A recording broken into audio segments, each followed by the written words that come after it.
Yang baru saja dilantik menjadi Menteri Perdagangan menjalani hari pertamanya di Kementerian Perdagangan. Nah, bagaimana hari pertama Thomas dan kementeriannya? Sudah ada Humaira Balkis yang akan melaporkan di sana.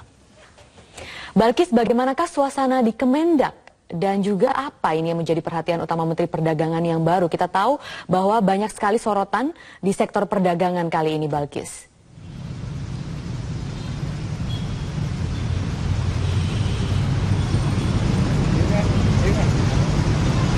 Kali ini, Balkis.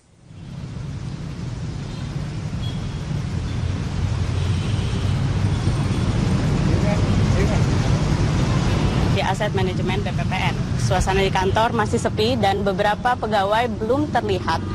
Hanya beberapa pegawai yang terlihat datang ketika sekitar pukul 7.40 kemarin.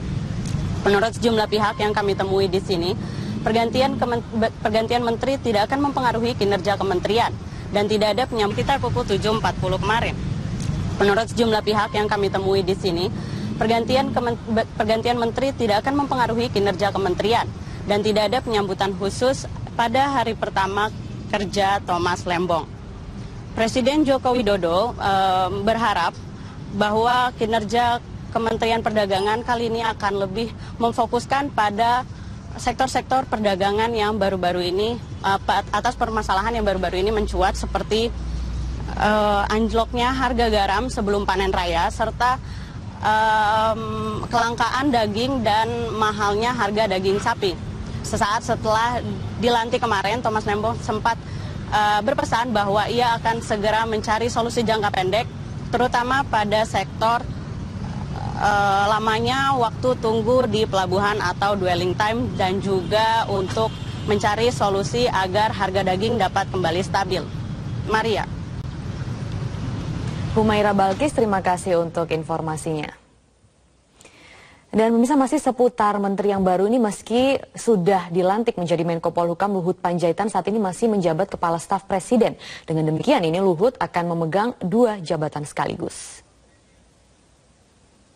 Hal ini ditegaskan staf khusus bidang politik dan media kantor staf presiden Atmaji Sumarkijo. Menurut Atmaji, Luhut akan memegang 2 jabatan sekaligus sesuai perintah presiden yang disampaikan usai melantik Luhut sebagai Menko Polhukam.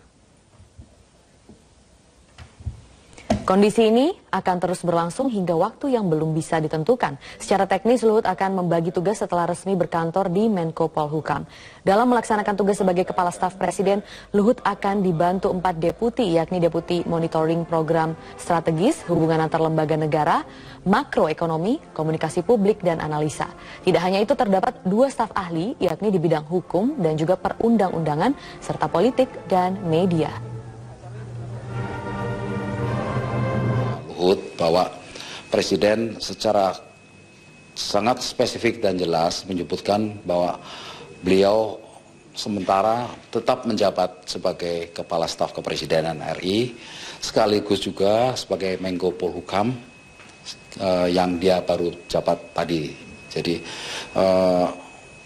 soal apakah ada pengganti atau ada PLT itu sama sekali tidak dibicarakan oleh Bapak Presiden, dan tidak sekalipun juga Pak Presiden menyebutkan waktunya, berapa lama beliau merangkap jabatan itu. Jadi Pak Luhut sendiri pada kami menyebutkan bahwa selama itu ditugaskan, beliau akan berusaha menjalankan tugas itu. Informasi selanjutnya, Rano Karno resmi menjadi Gubernur Banten menggantikan Ratu Atut Khosyah yang telah dipidana dalam kasus korupsi. Rano Karno dilantik Presiden Joko Widodo di Istana Negara pada Rabu kemarin. Rano dilantik karena Ratu Atut Khosyah diberhentikan sebagai Gubernur Banten setelah terpidana kasus korupsi itu mendapatkan keputusan hukum tetap. Rano Karno dilantik sebagai Gubernur Banten untuk periode 2015 hingga 2017. Pelantikan Rano Karno sebagai Gubernur Banten dihadiri para Menteri Kabinet Jokowi JK.